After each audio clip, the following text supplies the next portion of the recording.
Olá, igreja, bom dia, que alegria te ter aqui mais um domingo. Coloque aqui no chat pra gente como foi a sua semana, como está você, como está a sua família. Vamos amar ler todas essas mensagens.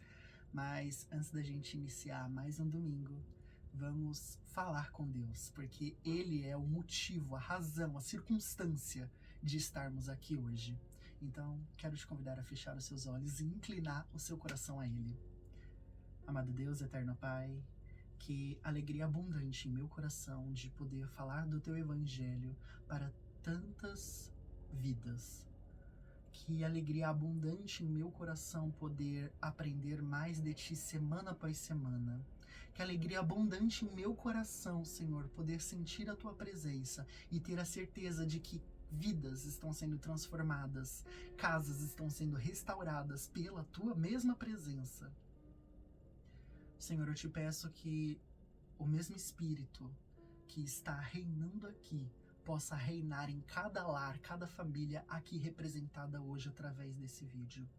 Que aonde essa mensagem chega, que chegue também as doces consolações do Teu Santo Espírito.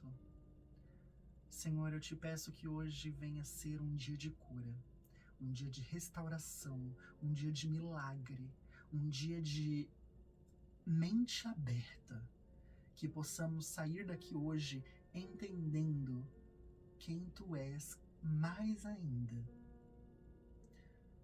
Senhor, o que faltar da minha parte, porque eu não tenho nada para entregar para a Tua igreja, mas o Senhor tem. Então, o que faltar da minha parte, ministre cada pessoa, cada vida durante a semana, no individual de cada um. É o que eu te peço, te agradeço, no nome do Teu Filho amado, Jesus Cristo. Amém. Graças a Deus. Bom, dando seguimento à nossa série de ministrações, Rota 21, do Verbo à Cruz, vamos hoje para o capítulo 5 de João.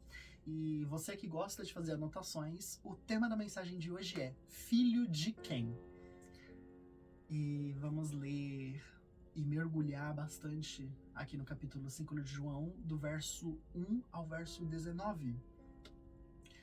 Mas eu quero te trazer uma reflexão.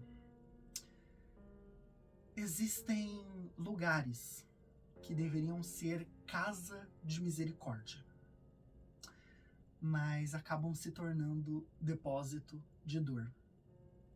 Dor e sofrimento. Tem esse detalhe. Pessoas que estão vivas, só que vivendo como se já estivessem mortas, respirando, mas sem esperança, frequentando ambientes religiosos, mas sem conhecer o Criador de tudo. É exatamente nesse tipinho de lugar que Jesus decide entrar. Porque o Filho, ele não evita ambientes quebrados.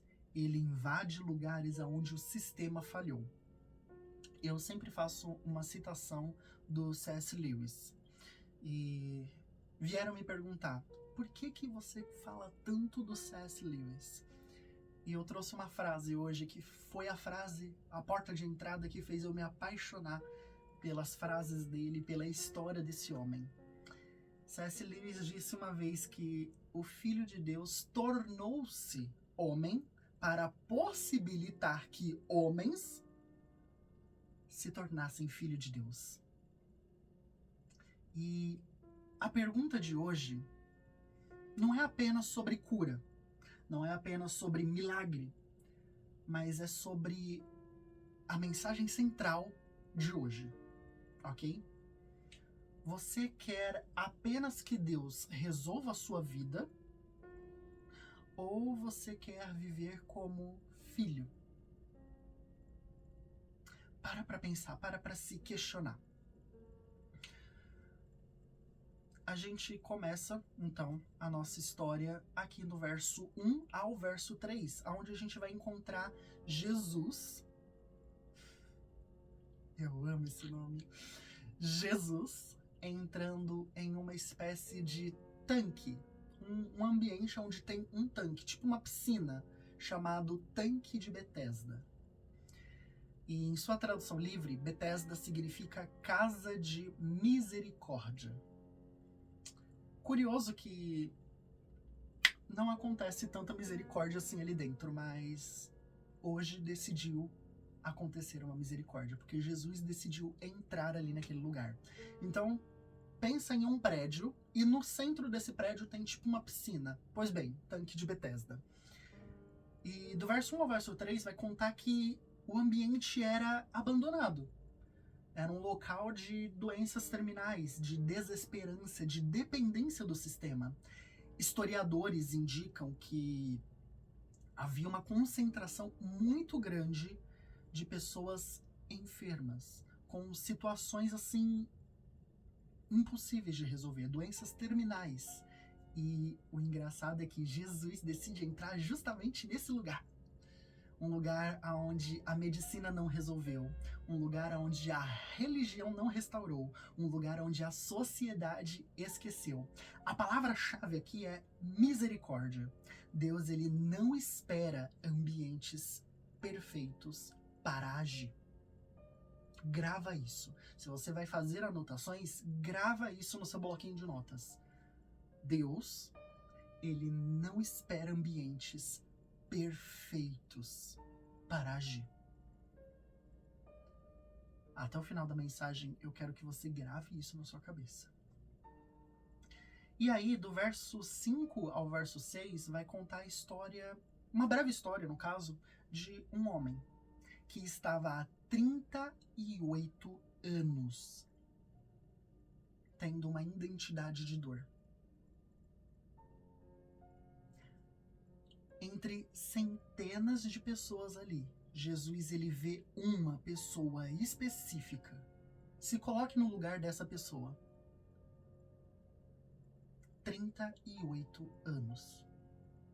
Talvez você tenha 20 anos, então 20 anos de dor.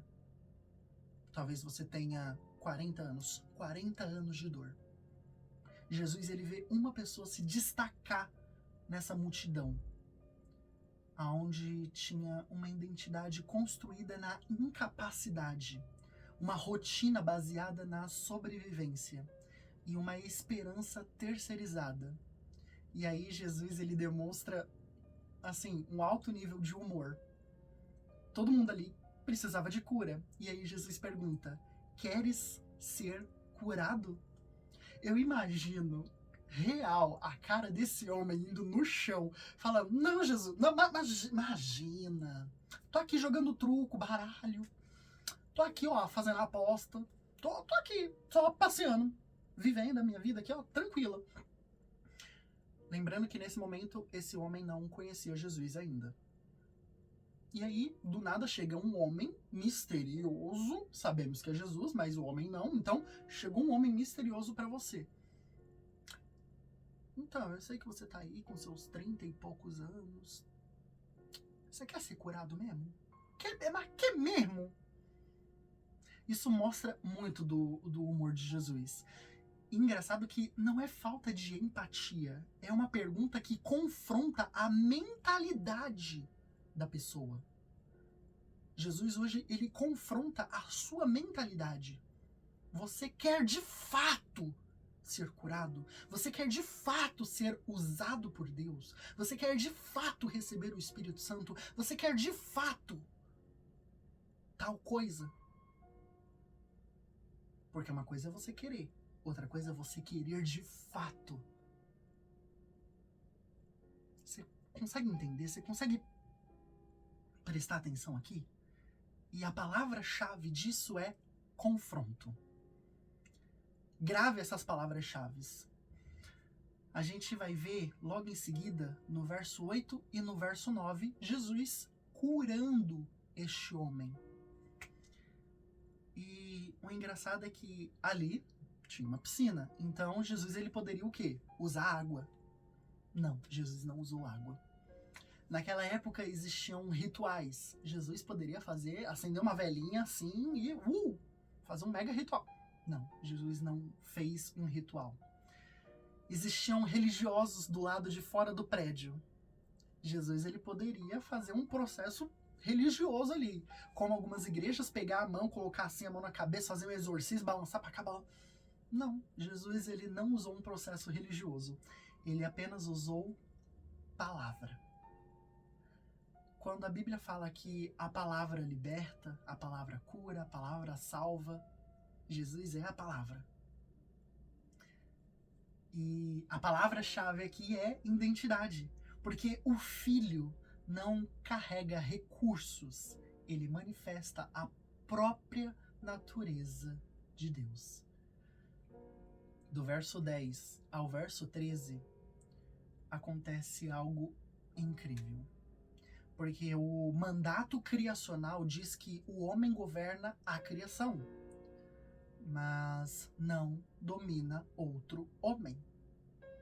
É interessante isso, porque os religiosos, eles veem aquele homem curado, eles ignoram completamente que o homem foi curado.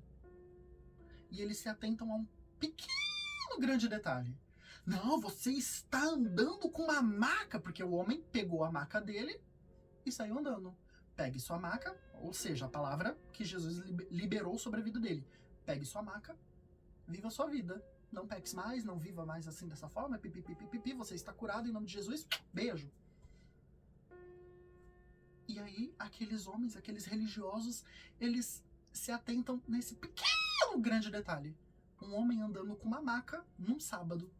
O engraçado aqui é que no capítulo 5, Jesus cura num sábado. No capítulo 9, Jesus cura de novo num sábado. A gente vai ver isso quando chegar no cego de nascença, que também é um sábado. Ou seja, Jesus ele faz de novo. Eu quero acreditar que do capítulo 5 para o capítulo 9 passou-se uma semana. Então foi uma semana atrás da outra. Jesus. E aí, os religiosos, eles ignoram o milagre e focam na regra. Não pode trabalhar no sábado. Oh, hein? Não pode trabalhar no sábado. E aí eles criticam o cara por estar trabalhando, que é pegando a maca dele e saindo andando. O homem nem sabia quem o curou. Quando esses mesmos religiosos questionam ele, quem te curou? Não sei. Só sei que foi assim. Só sei que eu fui curado. Não sei quem me curou. Engraçado que quando Jesus ele faz alguma coisa, ele não fica lá para receber o mérito. Ele sabe que o mérito é dele de qualquer forma. Ele simplesmente curou e foi embora. A gente vai ver que em outros lugares, Jesus ele entra e cura uma cidade inteira. E a gente vai ver na Bíblia também falando que Jesus queria curar, mas a cidade era muito incrédula, então ele não pôde curar ninguém. E aqui, no meio de um monte de gente, Jesus ele decide curar uma pessoa. Nesse caso, você. Você, exatamente você que está assistindo essa mensagem, Jesus decide curar a sua vida, a sua casa, a sua família, seu relacionamento, seu trabalho. E aí, o homem não sabia quem curou ele. Isso revela algo muito forte. Hoje, muitos são tocados, muitos sentem a Deus, muitos recebem a libertação. Talvez desde o início dessa série de ministrações você sentiu a presença de Deus. Você foi tocado pelo Espírito Santo, você foi liberto, mas talvez você não conheça a Deus ainda. É triste, mas existem muitos.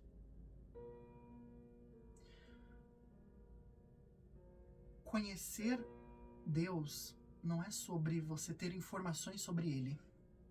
Conhecer a Deus é sobre você ter um relacionamento com Ele, uma aliança com Ele. Isso é conhecer a Deus. Não é sobre você ter informações sobre Deus. É sobre você ter uma aliança, um pacto com Deus. A palavra-chave aqui é relacionamento. E aí a gente chega no verso 16 ao 18, onde a gente vai ver Jesus falando mais sobre ele, sobre o ministério, sobre a vida. E Jesus, ele não evita a atenção quando estruturas bloqueiam a vida, quando regras substituíram pessoas. A gente nota que, como eu falei, aqui no capítulo 5, Jesus ele é perseguido. E lá no capítulo 9 mostra ele fazendo isso de novo. Filhos confrontaram o que impede o rei. A palavra-chave aqui é coragem. E Jesus ele tinha muita, mas muita coragem. E aí no verso 9 a gente vê a natureza do Filho de Deus. O Filho que nada pode fazer por si mesmo. O Filho que todo dia de manhã ia diante de Deus perguntar: Pai, o que o Senhor quer que eu faça hoje? Note que Jesus ele não simplesmente vai e faz. Ele pergunta primeiro para Deus: o que você quer que eu faça hoje? Ele não cria a própria agenda dele. Ele não pede aprovação depois. Ele vive conectado com Deus. O erro comum que a gente tem é: Deus, abençoa as minhas escolhas. Enquanto deveria ser: Pai, o que o Senhor está fazendo hoje? Eu posso te dar um exemplo claro? Você escolheu uma profissão. Você passou no vestibular, você entrou na faculdade e aí sim você orou: Senhor, abre portas de emprego, abençoa a minha profissão. Enquanto o certo deveria ser: Senhor, qual profissão o Senhor quer que eu faça? Qual faculdade o Senhor quer que eu faça? Aonde o Senhor quer me levar? O que o Senhor quer que eu faça? A gente acaba tomando as rédeas da nossa vida, agindo sem perguntar para Deus o que Ele quer. Por isso que muitas das vezes a gente quebra a cara. Eu me coloco nisso também. Muitas das vezes eu já agi por mim mesmo. E falei: não, eu vou. E aí depois eu falo: ó, Senhor, vai na minha frente. Deus vai na frente, abrindo o caminho. Eu deveria, antes de ir, falar: Senhor, para onde o Senhor quer que eu vá?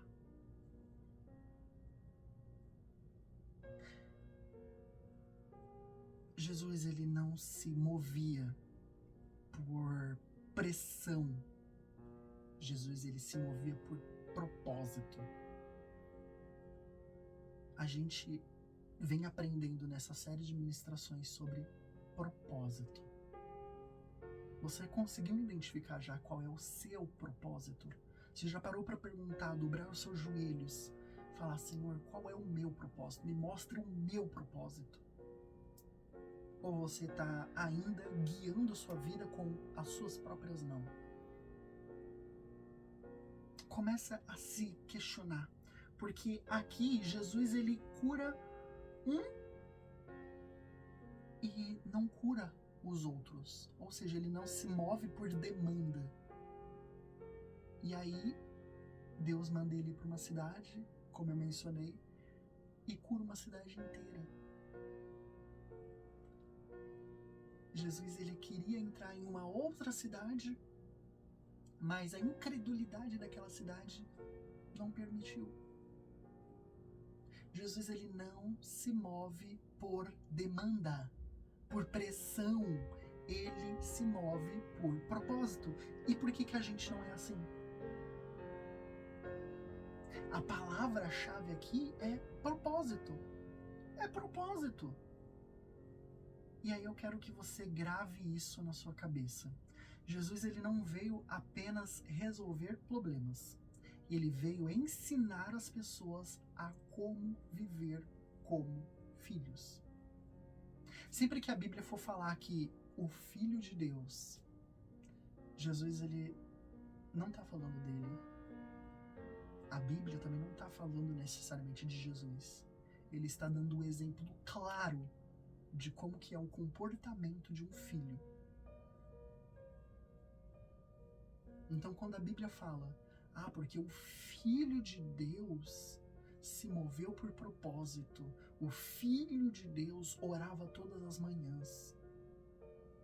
Você tem se movido por propósito, orado todas as manhãs, perguntado para Deus o que o Senhor quer fazer com a minha vida hoje? Hoje. Para pensar, para analisar. Jesus, ele não veio resolver um problema do sistema. Ele veio ensinar pessoas a viver como filhos. Um filho que procede do Pai, que carrega a natureza divina, porque lá em Gênesis vai falar que fomos criados à imagem e semelhança de Deus. Então temos carregado natureza divina na gente. Viver em relacionamento constante com Deus. A palavra-chave aqui é filiação. Entenda isso. E como eu mencionei, para terminar, como eu mencionei, a Bíblia conta que todas as manhãs Jesus ele ia para um monte, subia a um lugar, ia para um canto mais reservado, falar com Deus, pedir orientação de Deus. Oração não é pedir aprovação tardia. Oração é pedir para que Deus corra atrás, junto com você. Oração é descobrir o que Ele está fazendo e alinhar vida com propósito. Isso é oração. Oração não é você gastar seu tempo, sua lábia falando com... Não. É você alinhar, fazer um alinhamento de vida e propósito juntos. E a palavra-chave aqui é intimidade. Intimidade. E eu quero que você grave isso. Talvez você foi tocado. Talvez você já foi experiências de milagres, já sentiu Deus, mas ainda não vive como filho. Hoje Jesus entra no seu tanque de Betesda. Jesus ele entra em Betesda. E ele não pergunta, você quer melhorar um pouco? Ele pergunta, você quer viver como filho? O Pai não nega o Espírito a quem pede. E hoje é o dia de abandonar identidades de dor, sair do sistema, voltar para Jesus e buscar o Espírito Santo.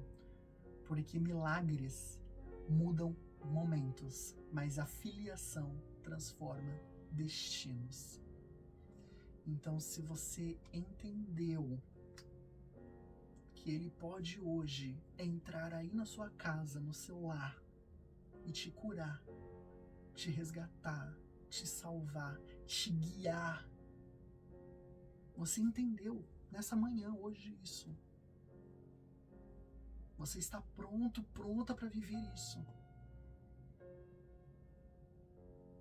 Dobre os seus joelhos e entregue a sua vida a Jesus. Diga, Jesus, eu me rendo. Jesus, eu me entrego. Jesus, eu dependo de Ti. Somente de Ti. Permita que Jesus entre em você e gere vida. Vida com propósito. Isso pode ser o tema da nossa próxima série de ministrações. Vida com propósito. É um tema muito bonito. Mas, ao finalizar o culto de hoje, dobre os seus joelhos, entregue a sua vida para Deus. E quando você entregar a sua vida para Deus, hoje eu poderia te guiar em uma oração como eu venho feito nos outros dias, mas hoje eu quero que você tenha a liberdade de rasgar o seu coração diante dele e falar diretamente com ele, sem que eu guie você. Como eu falei em outras ministrações, aqui eu não quero que você seja dependente da igreja ou dependente de uma pessoa, eu quero que você seja dependente de Deus, de Cristo. Então eu quero que você fale com ele. Não dependa da minha oração para falar com ele.